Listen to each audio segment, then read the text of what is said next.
जापानी इंपीरियलिज्म यूरोपीय इंपीरियलिज्म से किस तरह डिफरेंट था? क्या ये चीज पढ़ी है कहीं अभी तक? नहीं सर। ये तो सर विश्व इतिहास का है। हाँ हाँ, ये है ना उसमें, इंपीरियलिज्म एंड है sir. Colonialism in Africa and Asia. Sir आज के क्वेश्चन बड़े टिपिकल टाइप के आ रहे हैं। टिपिकल टाइप के नहीं है, ये अंडरस्टैंडिंग टाइप के हैं। 3-4 क्वेश्चन ऐसे आते हैं एक्चुअली, और मैं वही चीज है कि जो डायरेक्ट क्वेश्चन होंगे उनको तो आप कर देंगे, मतलब वो आता होगा या नहीं आता होगा, पर ये वो क्वेश्चन है जो हमें करके ही आना है, और इनको हम इस डर से छोड़ देते हैं कि इनकी प्रैक्टिस ही नहीं की हुई होती।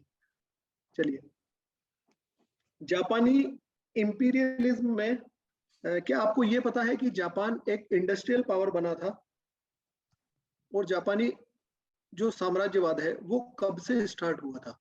इसके लिए कहा जाता है 1867 में जापान में एक नई सरकार आई थी, हिंदी में लिख दे रहा हूं, नई सरकार का गठन हुआ था, जिसको बोलते हैं मेजी रेस्टोरेशन।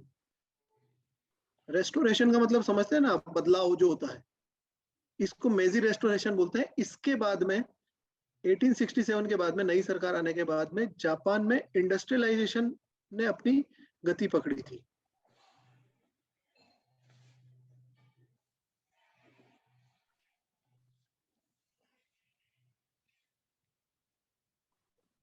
यहां पर इंडस्ट्रियलाइजेशन स्टार्ट हुआ था, और इसके बाद में ये बिग पावर के रूप में उभरने लगा था।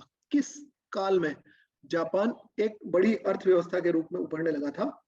It was the last decade of 19th century, मतलब ये 1870 के बाद का जो दशक थे, यहां तक ये एक बड़ी पावर के रूप में उभरने लगा था। इसको हम यहाँ पर अगर इस एज की बात करें कि ये कौन सा पीरियड था, तो 1870 से लेकर 1910 तक करीब जापान एक बड़ी पावर के रूप में उभरने लगा था।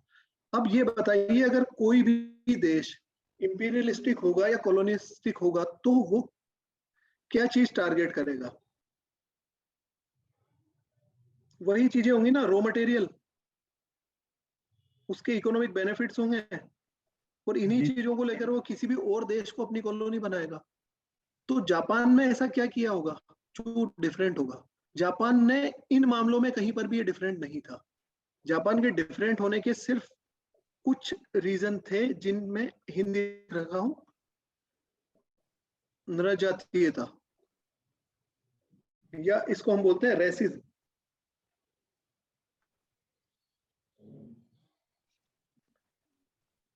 रेसिज्म कौन करता था जापान के साथ? ब्रिटिश अंग्रेज। Bye western countries, western Nations जितने थे वो जापान के साथ रेसिज्म करते थे, इनके साथ जो नरजातीय भेदभाव होता है वो करते थे।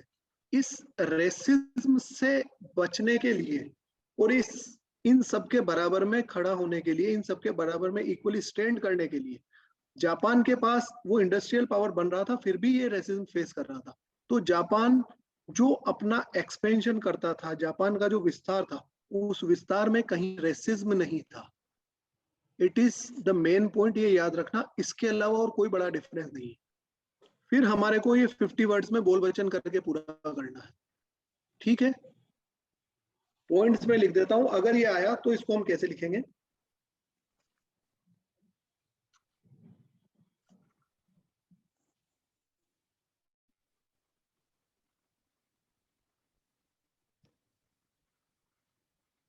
treated Japan as other Asian countries.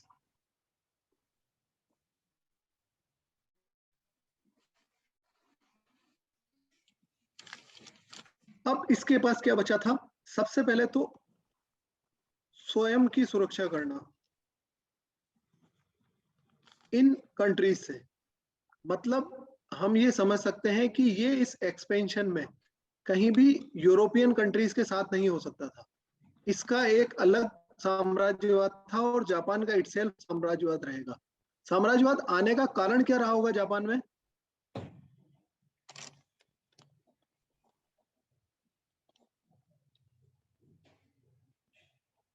Land area की कमी, ये हमेशा याद रखना। जापान के पास जमीन नहीं है। इंडस्ट्रियलाइजेशन जब वो करने लगा तो उसके उत्पाद के लिए रॉ मटेरियल उसको चाहिए था। ब्रिटेन के पास फिर भी होगी, जापान के पास तो उतनी भी नहीं है। तो रॉ मटेरियल कहाँ से लाया और उसका मार्केट कहाँ पर है, वो पाए कहाँ पर? तो that was the main reason लेके जापान करने लगा। तो सबसे पहले तो यूरोपियन जो इंपीरियलिस्टिक पावर्स है, इनसे खुद की सुरक्षा करना जापान के लिए डिफरेंट था। दूसरा जंग की जो एक्सपेंशन था, हाँ इसमें ये भी मतलब जापान ने तो ये इंडस्ट्रियल रेवोल्यूशन के बाद में एक्सपेंशन स्टार्ट किया और यूरोप ने यस पहले कॉलोनिज्म या फिर बाद में उसका इंडस्ट्रियल रेवोल्यूशन हाँ, पहले वहां पर कॉलोनियलिज्म, क्या बोल रहे हैं? हाँ, कि वहां पे पहले कॉलोनीज हुई और उन्होंने फिर बाद में इंडस्ट्रियल रेवोल्यूशन हाँ हुआ। हाँ, बाद में वहां पर इंडस्ट्रियल रेवोल्यूशन हुआ था। पर वो इंपीरियलिस्टिक तो था। अगर वो एक्सपेंशन कर रहा था, विस्तारवादी सोच थी, तो वो साम्राज्यवादी ही थी। ये हम समझ चुके हैं। तो इस साम्राज्यवाद में यूरोपीय साम्राज्यवाद से क्या भिन्नता थी कि एक उसमें रेसिज्म नहीं था, दूसरा उसको स्वयं को पहले वेस्टर्न पावर्स से खुद को बचाना था, और थर्ड जापानी साम्राज्यवाद ये कहीं कहीं पर एक चीज से प्रमोटेड था या एक चीज इसको यहां पर लिख रहा हूं, it's survival of other Asian countries. मतलब जापानी माइंडसेट जो था वो इस चीज की तरफ था कि अगर हमारा साम्राज्य रहेगा तो अदर एशियन कंट्रीज भी सरवाइव करेंगी। तो ये उससे अगेंस्ट था जो व्हाइट मैन्स बर्डन। ठीक है, इस तरह से ये डिफरेंट था। वो एशियन कंट्रीज जो है उनको बार्बरिक नहीं मानते थे, ये नहीं मानते थे कि ये असभ्य हैं और इनके सिविलाइजेशन की जिम्मेदारी ईशु ने हमें दी है, ऐसा वो कुछ नहीं मानते थे।